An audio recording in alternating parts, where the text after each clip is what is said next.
பழக்கம்போல் தைலாபுர தோட்டம் அதில் விசைக்கின்ற நான் பாசத்தோடு வரவேற்கின்றேன்.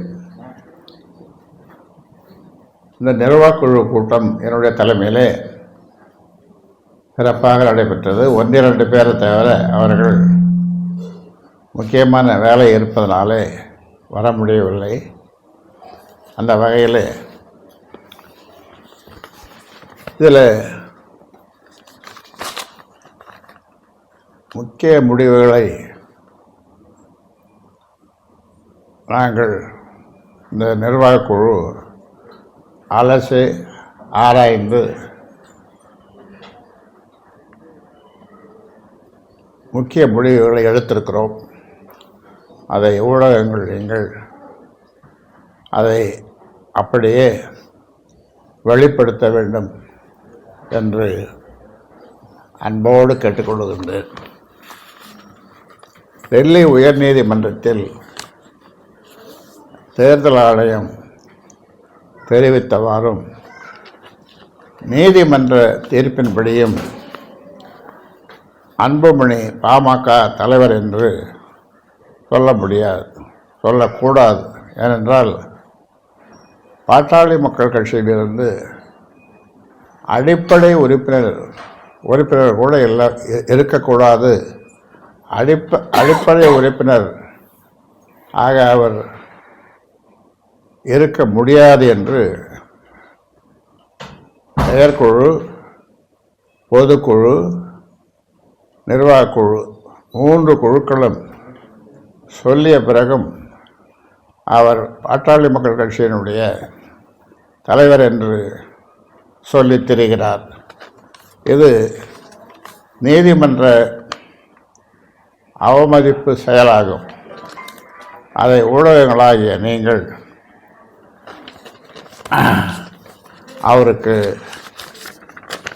அவர் சொல்லுவதை வெளியிடக்கூடாது என்று நான் தான் தலைவர், பாட்டாளி மக்கள் கட்சியினுடைய தலைவர் நான் தான் என்று சொல்லி தெரிவதை நீங்கள் வெளிப்படுத்தக்கூடாது என்று, ஊடகங்கள் வெளிப்படுத்தக்கூடாது என்று உங்களை அன்போடு கேட்டுக்கொள்கின்றோம்.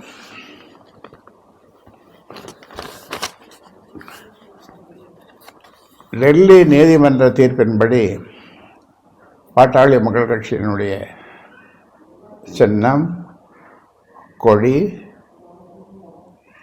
பெயர் இதை அன்புமணி உபயோகப்படுத்தக்கூடாது. அப்படி உபயோகப்படுத்தினால் அது நீதிமன்ற அவமதிப்பு செயலாகும். அதே மாதிரி ஊடகங்களும் நீங்கள் அவர் சொல்லுவதை, கட்சியினுடைய தலைவர் என்று சொல்லுவதை நீங்கள் அப்படியே போடுகிறீர்கள். அதுவும் எனக்கு வருத்தமாக இருக்கிறது. இனி அப்படி செய்ய வேண்டாம் என்று உங்களை பாசத்தோடு கேட்டுக்கொள்கிறேன். தேர்தல் கூட்டணி முடிவை விரைந்து அறிவிக்க வேண்டும் என்று இந்த நிர்வாகக்குழுவில் கேட்டுக்கொண்டார்கள்.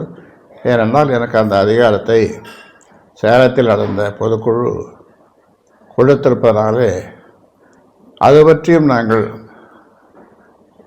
கூட்டணி பற்றி நாங்கள் விரிவாக இந்த நிர்வாகக்குழுவிலே பேசினோம். சீக்கிரம் ஒரு நல்ல முடிவை உங்களுக்கு அறிவிப்போம். பிளே ஸ்டோர் மற்றும் ஆப் ஸ்டோரில் இருந்து பாலிமர் செயலியை QR கோடு மூலம் பதிவிறக்கம் செய்யுங்கள். செய்திகளை உடனுக்குடன் பெறுங்கள்.